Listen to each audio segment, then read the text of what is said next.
Hi കൂട്ടുകാരെ, പുതിയൊരു വീഡിയോയിലേക്ക് എല്ലാവർക്കും സ്വാഗതം. അങ്ങനെ സുശീല വളരെ സന്തോഷവതിയായി തന്നെ ഇരിക്കുകയാണ് കേട്ടോ. കാരണം തൻ്റെ മകൻ്റെ ജീവിതത്തിൽ നിന്നും ആ മൂദേവി ഇറങ്ങിപ്പോയി. അതുകൊണ്ട് തന്നെ താൻ പ്രതീക്ഷിച്ചതൊക്കെ ഇനി നടക്കാൻ പോകുന്നു. തൻ്റെ വീട് ഒരു സമ്പന്നമായ കുടുംബത്തിലോട്ട് പോകുന്നു എന്നൊക്കെയുള്ള പ്രതീക്ഷയാണ് കേട്ടോ സുശീലയ്ക്ക്. അങ്ങനെ മകൻ ഡിവേഴ്സായ ആ ദുഃഖത്തിൽ മകൻ നെഞ്ചു പൊട്ടുന്ന വേദനയുമായി മനസ്സ് കരയുമ്പോൾ സുശീല കൈയടിച്ചിരിക്കുന്ന ആ ഒരു സീനാണ് കേട്ടോ. അങ്ങനെ ഇന്ദ്രൻ അന്നവിടെ ആകെ കുടിച്ച് ലെക്ക് കെട്ടാണ് കേട്ടോ വീട്ടിലോട്ട് കയറി വരുന്നത്. അത് കാണുന്ന സത്യന് അങ്ങ് ദേഷ്യം പിടിക്കണേ. ഇപ്പോൾ നിങ്ങൾക്ക് മതിയായോ? ഇന്ദ്രേട്ടൻ ഇനി കുടിച്ച് നശിക്കാൻ പോവുകയാണ്. ഇത് കണ്ടിട്ട് ഒരമ്മയായി നിങ്ങൾക്ക് എങ്ങനെ കണ്ടു നിൽക്കാൻ കഴിയുന്നു? എടാ, ഇന്ദ്രൻ അങ്ങനെ കുടിച്ചെങ്കിൽ അതിലൊരു തെറ്റുമില്ല. അവൻ്റെ കുഞ്ഞിനെ വേറിട്ട് പോകുന്ന ആ ഒരു സങ്കടമാണ്. എന്തായാലും ആ കുഞ്ഞ് ഇന്നല്ലെങ്കിൽ നാളെ അതൊക്കെ മറന്നു പോയിക്കോളും. പക്ഷേ ഇനി 2-3 ദിവസം അവനിൽ ആ സങ്കടമൊക്കെ ഉണ്ടാവും. അതൊക്കെ അങ്ങനെ ആയിക്കോട്ടെ. എങ്കിലും ഞാൻ അവൻ്റെ ജീവിതം പച്ച പിടിപ്പിക്കാനാണ് ഇനി നോക്കുന്നത്. അവന് മാത്രമൊന്നുമല്ല, ഇതിൽ ഗുണം കിട്ടാൻ പോകുന്നത് നിങ്ങൾക്ക് എല്ലാവർക്കുമാണ് എന്ന് പറയണേട്ടോ.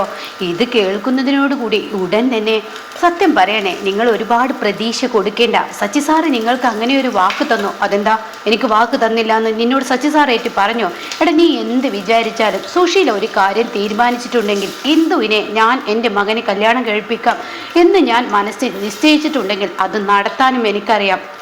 അത് കേൾക്കുന്നതിനോടുകൂടി സത്യന് തോന്നുകയാണ്, എന്തിനാ വെറുതെ ഞാനിട്ട് വായിട്ട് അലക്കുന്നത്? അതിലൊരു കാര്യമില്ല. അപ്പോൾ ഉടൻ തന്നെ സോന പറയണേ, സത്യേട്ടൻ ഇന്ദ്രേട്ടൻ്റെ നല്ലതിന് വേണ്ടിയിട്ടല്ല അതൊക്കെ ചെയ്തത്. ഇവിടെ ഇപ്പോൾ ആരും അനുചേച്ചിയിൽ നിന്നും ഡിവേഴ്സ് ചോദിച്ചതല്ലല്ലോ. അനുചേച്ചി ഡിവേഴ്സ് വേണമെന്ന് പറഞ്ഞു, അനുചേച്ചിക്ക് സ്വതന്ത്രമായി ജീവിക്കണം എന്ന് പറഞ്ഞു. അമ്മ പറഞ്ഞതിൽ എന്താ തെറ്റ്? അത് കേൾക്കുന്നതിനോടുകൂടി ഉടൻ തന്നെ സുശീല പറയണേ, അങ്ങനെ പറഞ്ഞു കൊടുക്കടി. ഇവന് എത്രയങ്ങ് പറഞ്ഞു കൊടുത്താലും മനസ്സിലാവില്ല. ഞാനിപ്പോൾ അത് വേണം വെച്ചിട്ട് ഇന്ദ്രൻ്റെ ഡിവേഴ്സ് ചെയ്തതുപോലെ ഉണ്ടല്ലോ ഇവൻ്റെയൊക്കെ സംസാരം കേട്ടാൽ. അവൾ വേറെ ആരോ കണ്ടിട്ടുണ്ട്. എന്തിന്? അവളുടെ വീട്ടിൽ നിന്നിപ്പോൾ എൻ്റെ മകനെ പിടിക്കപ്പിച്ചത് എങ്ങനെയാണ്? എൻ്റെ മകൻ ആ കുഞ്ഞിനെ ഓർത്ത് മാത്രം എൻ്റെ മകനും അവിടെ പോയി ഒളിച്ചു നിന്നല്ലേ? അവിടെ നാട്ടുകാരൊക്കെ പറയുന്നുണ്ട് അവിടെ എന്തൊക്കെ നടക്കുന്നുണ്ടെന്നോ ആരൊക്കെ വരുന്നുണ്ടെന്നോ രാത്രികാലങ്ങളിലാണ് അത് സംഭവിക്കുന്നത് എന്നൊക്കെ പറയുന്നുണ്ട്. ദേ അമ്മേ, നിങ്ങൾ എൻ്റെ മുന്നിൽ വെച്ച് അനുചേച്ചിയെ കുറിച്ച് ഒരക്ഷരം മിണ്ടരുത്. അത് കേൾക്കുന്നതിനോട് ഉടൻ തന്നെ സോന പറയണേ, സത്യേട്ടാ, നമ്മുടെ ജീവിതത്തിൽ നിന്നും അതായത് നമ്മുടെ കുടുംബത്തിൽ നിന്നും അനുചേച്ചി എന്ന കഥാപാത്രം അവസാനിച്ചിരിക്കുന്നു. ആ വ്യക്തി ഇനി നമ്മുടെ വീട്ടിലില്ല.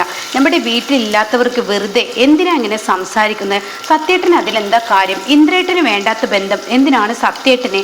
അതുകൊണ്ട് സത്യേട്ട, ദയവ് ചെയ്ത് ഈ കുടുംബത്തിൻ്റെ മനസമാധാനം കളയരുത്. അല്ലെങ്കിൽ സോനെ, നീ അങ്ങനെയൊക്കെ തന്നെ പറയുള്ളൂ. കാരണം നീ ഒരു കാലത്ത് കിടന്ന് കഷ്ടപ്പെടുമ്പോൾ നിന്നെ സഹായിക്കാൻ ആ പാവം അനുചേച്ചിയാണ് ഉണ്ടായിരുന്നത്. അവരുടെ മനസ്സിൻ്റെ വേദന എന്തെന്ന് നീ തിരിച്ചറിയണം. അതല്ലെങ്കിൽ ഈശ്വരൻ പോലും നിന്നോട് അതിന് ഞാൻ അവരോട് പറഞ്ഞിട്ടില്ലല്ലോ ഇന്ദ്രേട്ടനെ ഒഴിവാക്കാൻ. അവരായിട്ട് എടുത്ത തീരുമാനമല്ലേ. എടി, എന്തിനാണ് കണ്ണടിച്ച് ഇറിട്ടാക്കാൻ നോക്കുന്നത്? നീ അമ്മയെ പോലെ തന്നെ ആവരുത്. ഇവിടെ ഇപ്പോൾ നീ അമ്മക്കൊപ്പം നിൽക്കുന്നത് ഇന്ദ്രേട്ടൻ സച്ചി സാറിൻ്റെ കയ്യിൽ നിന്ന് വാങ്ങിയ ആ 15 ലക്ഷം അത് നീ കൊടുക്കേണ്ടി വരുമോ എന്ന പേടിയിലല്ലേ? എന്നാൽ നീ ഒരു പേടിയും പേടിക്കണ്ട. ഒരിക്കലും ആ പണം നിന്നെ കൊണ്ട് ഞാനും അതുപോലെ തന്നെ ഈ പറയുന്ന ഇന്ദ്രേട്ടന് കൊടുപ്പിക്കില്ല. അത് വെച്ച് അമ്മ ചെയ്യുന്ന കൊള്ളരുതാത്ത പ്രവർത്തിക്കൊന്നും നീ കൂട്ടു നിൽക്കരുതെന്ന് പറയാൻ കേട്ടോ. ഇത് കേൾക്കുന്നതിനോടുകൂടി ഉടൻ തന്നെ സുശീല പറയണ, എടി പ്രതിഭ, നിന്റെ ജീവിതം കൂടി ഇവിടെ തകരാൻ നിൽക്കണ്ട. മര്യാദയ്ക്ക് നീ ഇവനെ വിളിച്ചങ്ങ് പോകുന്നുണ്ടോ? അതോ ഞാൻ എന്തെങ്കിലും പറഞ്ഞു പോയാൽ കുറച്ച് കൂടിപ്പോവും എന്ന് പറഞ്ഞിട്ട് അവിടെ നിന്നും പോകുമ്പോൾ ഷ്യാമ് ഉടൻ തന്നെ, സോനെ, നീ ഇങ്ങനെ എല്ലാത്തിനും ഒപ്പം കൂട്ടു നിൽക്കണ്ട. പിന്നെ ഞാൻ എന്താ വേണ്ടത്? നിങ്ങളുടെയൊക്കെ സംസാരം കേട്ടാൽ തോന്നുമല്ലോ ഇപ്പോൾ ഇവിടെ അമ്മയാണ് മനഃപൂർവ്വം ഈ ഡിവേഴ്സ് ചെയ്യിപ്പിച്ചതെന്ന്. അനുചേച്ചിയല്ലേ ആദ്യം ഇന്ദ്രേട്ടന് നേരെ ഡിവേഴ്സ് പേപ്പർ അയച്ചത്. പിന്നെ എന്തിനാണ് ഇപ്പം ഇത്ര കുറ്റം പറയാനുള്ളത്? പിന്നെ ഇപ്പോഴും അവരുടെ കയ്യിൽ പിടിക്കാവുന്ന ജീവിതമേ ഉണ്ടായിരുന്നുള്ളൂ. ഇന്ദ്രേട്ടനും ഈ പറയുന്ന അനുചേച്ചിക്കും. അവർക്ക് രണ്ടാൾക്കും ജീവിക്കാൻ ആഗ്രഹമില്ലെങ്കിൽ അമ്മ പറയുന്നത് പോലെ വെറുതെ ഇങ്ങനെ ഒപ്പം കൂട്ടി നിൽക്കുന്നത് എന്താ എന്ന് പറയുന്നു കേട്ടോ. അങ്ങനെ ഈ സമയം സോന അത് പറഞ്ഞു പോകുമ്പോൾ ഷ്യാമ് അവളെ ഇപ്പോൾ പണത്തിൻ്റെ പിറകെ അവളുടെ അമ്മയുടെ പോലെ പോവുകയാണ്. അവൾക്കും ഇപ്പോൾ നല്ല ലെവലിലോട്ട് എത്തണമെന്ന ആ മനോഭാവമാണ് അവളിൽ വരുന്നത്. പഴയ സോനയായി പോകുന്നുണ്ടോ എന്ന് എനിക്കൊരു സംശയം. എനിക്കിപ്പോൾ ജീവിതം തന്നെ പേടിയാ തോന്നുന്നത്. അവൾ നിങ്ങളുടെ അമ്മയെ പോലെയൊക്കെ ആയിക്കഴിഞ്ഞാൽ ഈശ്വര, അത് ആലോചിക്കാനേ വയ്യ എന്നിങ്ങനെ ഷ്യാമ് പറയുന്നുണ്ട്. ആ സമയം സത്യം പറയണം, എന്തായാലും പ്രതീക്ഷിച്ചതൊന്നും നടക്കില്ല. എന്തായാലും ഷ്യാമേ, നീ ചിന്തിക്കുന്നത് പോലെ ഒന്നും ഇവിടെ ഉണ്ടാവില്ല. ഇവിടെ സംഭവിക്കുന്നത് ദൈവം അവരെ രണ്ടാക്കി തിരിച്ചെങ്കിലും അവർ കൂട്ടി യോജിക്കും. അത് ഉറപ്പുള്ള കാര്യമാണ്. അതെന്താ സത്യ നീ അങ്ങനെ പറയുന്നത്? അതെ, കാലം കാത്തുവെച്ച ഒരു ശിക്ഷ അമ്മക്ക് കൊടുക്കും. അത് കൊടുക്കാതിരിക്കില്ല, അത് ഉറപ്പാണ്. ഇപ്പൊ സച്ചി സാറിന്റെ മകളെ വിവാഹം കഴിപ്പിക്കുക എന്നൊരു ആഗ്രഹത്തിലല്ലേ നടക്കുന്നത്. അതങ്ങ് എന്തായാലും നടക്കില്ല. അതെനിക്ക് നന്നായിട്ട് അറിയാം. അതെന്താ സത്യ, നിന്നോട് അവരെന്തേലും പറഞ്ഞേ? എന്നോടൊന്നും പറഞ്ഞിട്ടൊന്നുമില്ല എന്ന് സത്യം പറയുന്നു കേട്ടോ. അങ്ങനെ പിറ്റേ ദിവസം രാവിലെ ആയിട്ടോ സുശീല ചെല്ലാണ് തൻ്റെ മകൻ്റെ അടുത്തോട്ട്. തൻ്റെ മകനോട് പറയണേ, എടാ നീ ഇനിയിപ്പോൾ എന്ത് കാണാനാണ് ഇരിക്കുന്നത്? നീ എന്താടാ സച്ചി സാറിനോട് പറഞ്ഞു? ഞാൻ എന്ത് പറഞ്ഞു? ഞാൻ എന്താ അതിന് പറഞ്ഞിരിക്കുന്നത് എന്നിങ്ങനെ ഇന്ദ്രൻ ചോദിക്കാണ്. എടാ, സച്ചി സാറിൻ്റെ വീട്ടിലോട്ട് ഇന്ന് പോണ്ടേ? അവർക്ക് വാക്ക് കൊടുക്കണ്ടേ? നീ എന്താ പറഞ്ഞത്? നാളെ എൻ്റെ ഡിവേഴ്സാണ്. ഈ ഡിവേഴ്സ് കഴിഞ്ഞതിന് ശേഷം കാര്യങ്ങൾ തീരുമാനിക്കാനല്ലേ പറഞ്ഞത്? അവരെ പോലെയുള്ള പ്രമാണികന്മാരോടൊക്കെ നീ ഇങ്ങനെയൊക്കെയാണ് പെരുമാറേണ്ടത്? കാര്യം അവൾ നിന്റെ ജീവിതത്തിൽ നിന്ന് പോയി. അത് നിന്റെ നല്ല കാലമാടാ. അത് നീ ചിന്തിക്ക്. ഇപ്പോൾ നിനക്കൊരു വിഷമമൊക്കെ തോന്നും, പക്ഷേ നീ ഒരു കാര്യം ചിന്തിക്കണം. അവൾ പോയതോടുകൂടി നിന്റെ തലയിൽ വീണ ആ വലിയ ഒരു ഇടുത്തിയുണ്ടല്ലോ, അതങ്ങ് മാറി എന്ന് വിചാരിക്ക്. അങ്ങനെയൊക്കെ വിചാരിച്ച് നീ ആ ഹിന്ദുവുമായി ജീവിക്കാൻ നോക്ക്. ഒന്നല്ലെങ്കിൽ എത്ര കടകളാണ് അവർക്ക്, എന്ത് സമ്പത്താണ്. എന്തിന് സച്ചി സാറിനുള്ള എല്ലാ സർവ്വ സ്വത്തിൻ്റെയും പാതി അവകാശം ആ ഹിന്ദുവിനല്ലേ? നമ്മുടെ കുടുംബം രക്ഷപ്പെടുകടാ. നിന്റെ അനിയത്തിയുടെ ജീവിതം ആലോചിക്ക്, സത്യൻ്റെ ജീവിതം ആലോചിക്ക്. എന്നും ഇപ്പോൾ ഇവിടെ ഓരോ പ്രശ്നങ്ങൾ വരുമ്പോൾ നിന്റെ അളിയനാണെങ്കിൽ ഓരോ ദിവസം ഓരോ കടബാധ്യതകൾ ഉണ്ടാക്കും. അതിനൊക്കെ പണം വേണ്ടടാ. നമുക്ക് അവളെ കൈയൊഴിയാൻ പറ്റത്തില്ലല്ലോ.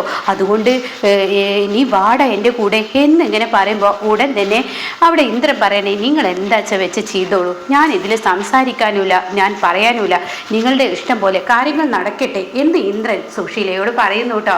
അത് വെച്ച് സുശീല അങ്ങ് പോകുന്നു. ഒരു പോക്ക് സച്ചി സാറിൻ്റെ വീട്ടിലോട്ട് കേട്ടോ. അങ്ങനെ സച്ചിയുടെ വീട്ടിലോട്ട് കയറി വരുന്നത് കാണുമ്പോൾ തന്നെ അവിടെ ഗോകുൽ പറയുന്നുണ്ട്, വരുന്നുണ്ട് അച്ഛാ ആ സ്ത്രീ എന്ന് പറയുന്നത് കേട്ടോ. ഞാൻ ഇന്ന് അവരുടെ മുഖം എന്തായാലും മാന്തും, അത് ഉറപ്പുള്ള കാര്യമാണ്. എത്രയെന്ന് വെച്ചിട്ടാ അവർ ചെയ്യുന്ന ഓരോ പ്രവൃത്തിയും ഇങ്ങനെ കണ്ടില്ലെന്ന് നടിക്കുന്നത്? അവനുണ്ട് ആ ഇന്ദ്രൻ? ഇല്ല, ഇന്ദ്രനില്ല, അവർ മാത്രമേ ഉള്ളൂ. എന്നാൽ നീ അവരെ അങ്ങനെ അങ്ങ് കൈകാര്യം ചെയ്യരുത്. അവരുടെ മനസ്സിലിരിപ്പം എന്താണെന്ന് നമുക്കൊന്ന് അറിയണ്ടേ? തീർച്ചയായും അത് വേണം അച്ഛാ. എന്നാൽ അവർ വരട്ടെ. എന്തിനാ അവർ വന്നിരിക്കുന്നത്? എന്തിനു വന്നിരിക്കുന്നു? എൻ്റെ കുഞ്ഞിൻ്റെ വിവാഹം ഉറപ്പിക്കാൻ നിശ്ചയം വേണം എന്നൊക്കെ പറയാനായിരിക്കും അവർ വന്നിട്ടുണ്ടാവുക എന്ന് സാവിത്രി പറയുന്നു കേട്ടോ. അപ്പോൾ ഉടൻ തന്നെ ഇത് കേൾക്കുന്ന സാവിത്രിയോട്, നീ എന്തിനെങ്ങനെ ടെൻഷനാവുന്നു? ഇതിനുള്ള വരനൊക്കെ നമ്മൾ കണ്ടുവച്ചതല്ല. അപ്പം എന്ത് പറയണേ? ഇത് നിങ്ങൾ ഇടയ്ക്കിടയ്ക്ക് പറയുന്നുണ്ടല്ലോ, ആരാണ് എൻ്റെ വരൻ എന്ന് എന്ത് ചോദിക്കുന്നുണ്ട്. ആ സമയം അവിടെ അത് സസ്പെൻസാണ്. അത് അങ്ങനെ തന്നെ ഇരുന്നോട്ടെ. അതിങ്ങനെ പെട്ടെന്ന് സർപ്രൈസുകളൊക്കെ പെട്ടെന്ന് പൊട്ടിക്കാൻ പറ്റുമോളെ ഇന്ദു എന്ന് ഗോകുൽ പറയുന്നു കേട്ടോ. അപ്പോൾ അച്ഛനും അമ്മയും കണ്ടെത്തിയ ആ വരനല്ലേ, അപ്പോൾ തെറ്റില്ല. എന്നാൽ ഇന്ദ്രേട്ടനാവരുത് കേട്ടോ, എന്നെ നിങ്ങൾ പറ്റിക്കരുത്. അതൊന്നും ഉണ്ടാവില്ല. അപ്പോൾ സുശീല വന്ന് ബെല്ലടിക്കുന്നു, വാതിൽ തുറക്കുന്നു. അങ്ങനെ സുശീലയെ സ്വീകരിക്കാം. വരൂ സുശീല, എന്താ എന്ന് വന്നത്? അല്ല, എൻ്റെ മകൻ്റെ ഡിവേഴ്സ് ആയതൊക്കെ നിങ്ങൾ അറിഞ്ഞില്ലേ? ഞങ്ങൾ അറിഞ്ഞു. ഡിവേഴ്സ് അനുപമ എന്ന ആ മൂദേവി ഉണ്ടല്ലോ, അനന്തമ്മാഷിൻ്റെ മകള്, അവൾ എൻ്റെ മകൻ്റെ ജീവിതത്തിൽ നിന്ന് അങ്ങ് പോയത്. അത് കേൾക്കുന്ന, അത് പോയതാണ് അയ്യോ, ഞങ്ങൾ പോയിപ്പിച്ചതൊന്നുമല്ല കേട്ടോ. അവൾക്ക് ഡിവേഴ്സ് വേണമെന്ന് ആവശ്യപ്പെട്ടു. നാട്ടുകാരൊക്കെ അവിടെ പറയുന്നുണ്ട് ഇത്ര, ആരൊക്കെ അവിടെ കടക്കുന്നു വരുന്നു എന്നൊക്കെ പറച്ചിലുണ്ട് ഇത്ര. അത് കേൾക്കുന്നതിനോടുകൂടി ആനന്ദമാഷ് വളർത്തിയ പെൺകുട്ടികളൊന്നും അങ്ങനെയല്ല. അങ്ങനെ പറയല്ലേ എൻ്റെ സച്ചി സാറേ. ആ മഞ്ചാടി എന്ന് പറയുന്ന പെണ്ണ് എന്തപ്പോൾ കാട്ടിക്കൂട്ടിയത്? അവളിപ്പോൾ ഈ പറയുന്ന ഒരു പയ്യൻ്റെ കൂടെ പൊളിച്ചോടുകയും ഇപ്പോഴും അനന്തമാഷ് വളർത്തിയ മകൾ എന്നല്ലേ അതും ചെയ്യുന്നത്. അപ്പം അവരുടെയൊക്കെ രക്തഗുണം ഇങ്ങനെയൊക്കെ തന്നെയാണ്. പറയുമ്പോൾ അങ്ങേരൊന്ന് പഠിപ്പിച്ച് ഒരു വാദിയരാണെന്ന് കരുതി പലവരും അങ്ങേരെ ഇങ്ങനെ പുകഴ്ത്തുമ്പോൾ അങ്ങേരുടെ മക്കൾ ചെയ്യുന്ന പ്രവൃത്തി എന്താ, ദയ എന്താ ചെയ്തത്? അത് കഴിഞ്ഞ് മഞ്ചാടി എന്താ ചെയ്തത്? ഇപ്പം മൂന്നാമത്തെ മകളും അത് ചെയ്തു. ഇനി ബാക്കി 2 അത് ചീരു, അതെൻ്റെ മകനെ പ്രണയിച്ചു. അത് ഞാൻ അപ്പം തന്നെ അങ്ങ് അറുത്ത് മുറിച്ച് മാറ്റി. അതുകൊണ്ട് എൻ്റെ മകൻ ഇന്ന് നല്ലൊരു ജീവിതം ഉണ്ടായി. കാര്യം സൂതന എൻ്റെ മകളാണെങ്കിലും അവളൊരു അടുക്കവും ഒതുക്കമുള്ള പെൺകുട്ടിയാണ് എന്നും പറയുന്നു കേട്ടോ. അതൊക്കെ കേട്ടിട്ട് ശരിക്കും ദേഷ്യം പിടിക്കുന്നുണ്ട് സാവിത്രിക്കും ഇന്ദുവിനും. അപ്പോൾ അച്ഛാ, ഇവരുടെ സംസാരം, ഇവരുടെ ചൊറിഞ്ഞ സംസാരം കേൾക്കാൻ ഇങ്ങനെ നിന്ന് കൊടുക്കണോ എന്ന ഭാവത്തിൽ നിൽക്ക് എന്ന് പറയുന്നുണ്ട്. അങ്ങനെ സുശീല പറയണേ, അല്ല സച്ചി സാറേ, ഇന്നലെ ഇപ്പോൾ നമ്മൾ ഇന്ദ്രൻ്റെയും ഇന്ദുവിൻ്റെയൊക്കെ ഒരു പെണ്ണ് കാണാൻ ചടങ്ങൊക്കെ ഇവിടെ നടത്തിയില്ലേ? അതങ്ങനെ തോന്നിയോ? പിന്നെ നമ്മളെല്ലാവരും കൂടി ഇന്നലെ ഇന്ദുവിൻ്റെയും പറയുന്ന ഇന്ദ്രൻ്റെയൊക്കെ പെണ്ണ് കാണൽ സച്ചി സാറ് തന്നെ ചായ കൊടുക്കലൊക്കെ ചെയ്തല്ലോ. അതിപ്പോൾ ഞാൻ പറയണോ? ഓ അങ്ങനെ തോന്നിയ സുശീല? ആ അങ്ങനെ തോന്നി. അതുകൊണ്ട് ഇനിയിപ്പോൾ നമുക്ക് ഇന്ദ്രൻ്റെയും ഈ പറയുന്ന ഇന്ദുവിൻ്റെയും വിവാഹ നിശ്ചയം നാളെ അങ്ങ് നടത്തിയാലോ? അപ്പം ജാതകവും കാര്യങ്ങളൊന്നും നോക്കേണ്ടേ? അയ്യോ അതൊന്നും നോക്കേണ്ട, വെറുതെ ഇപ്പം എന്തിനാ അതൊക്കെ നോക്കുന്നത്? ഈ പറയുന്ന ഇന്ദു ഒരു ജാതകദോഷമുള്ള പെൺകുട്ടിയാണ്. ഈ ജാതകത്തിലൊക്കെ നോക്കാൻ നിന്നാൽ തീർച്ചയായും അത് കൂടുതൽ പ്രശ്നങ്ങളിലോട്ട് വരികയുള്ളൂ സച്ചി സാറേ. അതുകൊണ്ട് ഞങ്ങൾക്ക് ജാതകമൊന്നും ഒരു വിഷയമല്ല. അതുകൊണ്ട് നമുക്ക് ഇപ്പോൾ ഈ വിവാഹ നിശ്ചയം അങ്ങ് നടത്താം. അപ്പോൾ സാവിത്രിയുടെ നെഞ്ചിടിക്കുന്നു കേട്ടോ. അങ്ങനെ ഗോകുലു ഇങ്ങനെ പരസ്പരം ഇവരെ നോക്കുന്നുണ്ട്. അവരുടെ മുഖത്തുണ്ട് ആ ഭാവം. പക്ഷെ സുശീലയാണെങ്കിൽ അതൊന്നും മൈൻഡ് ചെയ്യുന്നില്ല. താനിക്ക് വിചാരിച്ചത് തൻ്റെ കൈപ്പിടയിൽ ഒതുക്കാനുള്ള ആ തത്രപ്പാടാണ്. അങ്ങനെ സച്ചിയോട് പറയണേ, എന്തായാലും വിവാഹ നിശ്ചയം നടത്തില്ലേ? അപ്പൊ സച്ചി ചോദിക്കുക, എന്തിനാ ഇപ്പൊ വിവാഹ നിശ്ചയോ? ഇടപെടുന്നതിനെ കല്യാണത്തിലോട്ട്. അത് മതി, എന്നാ കല്യാണത്തിലോട്ട് അങ്ങ് പോയാൽ മതി.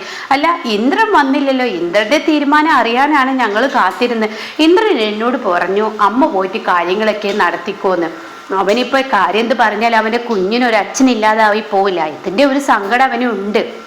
അതൊന്ന് തരണം ചെയ്തതിന് ശേഷം ഞാൻ വരാം. അമ്മ എല്ലാം തീരുമാനിച്ചോ എന്നാണ് അവൻ പറഞ്ഞത്. അത് കേൾക്കുന്ന സച്ചി, അവൻ അങ്ങനെ പറഞ്ഞോ? ഓ അവനെ അങ്ങനെ പറഞ്ഞു. അപ്പോൾ ഗോകുലെ അതെങ്ങനെ? ചെറുക്കനും പെണ്ണൊക്കെ കുഞ്ഞുനാളിൽ മുതൽ കാണൽ തുടങ്ങിയതല്ലേ? പ്രത്യേകിച്ച് ഇന്ദുമോൾ എന്നെ പറഞ്ഞു എന്നും സംസാരിക്കാനില്ലെന്ന്. ഇനിയിപ്പോൾ എന്താ എന്നൊക്കെ പറയാം. ഓ അങ്ങനെ ആയിക്കോട്ടെ, എന്നാ കാര്യങ്ങളൊക്കെ നമുക്ക് അങ്ങ് മുന്നോട്ട് നീക്കാം. അപ്പോൾ സാറേ ഡ്രസ്സൊക്കെ എടുക്കണ്ടേ, സ്വർണ്ണം എടുക്കണ്ടേ? ഓ അതൊക്കെ വഴിയെ എടുക്കാം എന്ന് പറയുന്നുണ്ട് കേട്ടോ. അങ്ങനെ അവിടെ നിന്ന് സുശീല വളരെ സന്തോഷത്തോടു കൂടി പോവാണ്. ഈ സമയം ഇന്ദു അങ്ങ് പൊട്ടിത്തെറിക്കുകയാണ്. സാവിത്രി, നിങ്ങൾ എന്തോന്ന് മനുഷ്യ ഈ കാട്ടുന്നത്? നിങ്ങൾ എന്താ ഒരു വിവാഹത്തിലോട്ട് നീങ്ങുന്നത്? അതെ, അവര് പറയുന്നതിനനുസരിച്ച് മൂളുകയാണ് ഇപ്പോൾ നല്ലത്. അവർ കുറച്ചൊന്ന് ആടട്ടെ, എൻ്റെ മകളെ കിട്ടുമെന്ന പ്രതീക്ഷയോട് കിടന്ന് അവിടെ തുള്ളട്ടെ. കൊടുക്കാൻ പോകുന്ന ശിക്ഷ സാവിത്രി നീ കണ്ടോ? ഞാൻ കാണിച്ചു തരാം. എന്തായാലും ഇന്ദ്രന്റെ മനസ്സിലിരിപ്പൊന്നും അറിയണ്ടേ? അവനെ ഒന്ന് നേരിട്ട് കാണട്ടെ ഞാൻ, എന്നിട്ടാവാം അവരുടെ മുഖത്ത്. അപ്പോഴേക്കും ഗോകുൽ പറയണേ, എനിക്ക് കാർക്കിച്ചു തുപ്പാൻ. അതൊരു സ്ത്രീയല്ല, അതൊരു വയസ്സ് എന്ന് അവർക്ക് കൊടുക്കാൻ പറ്റത്തില്ല. ഇത്രയും ദുഷ്ട മനസ്സുള്ള ഒരു സ്ത്രീയെ അവര് പ്രായത്തിന്റെ ആനുകൂല്യം ഒന്നും അവർക്ക് കൊടുക്കരുത് എന്നൊക്കെ പറയുന്നത് കേട്ടോ. അപ്പൊ എന്തായാലും ഇനി അടിപൊളി തന്നെയാണ്.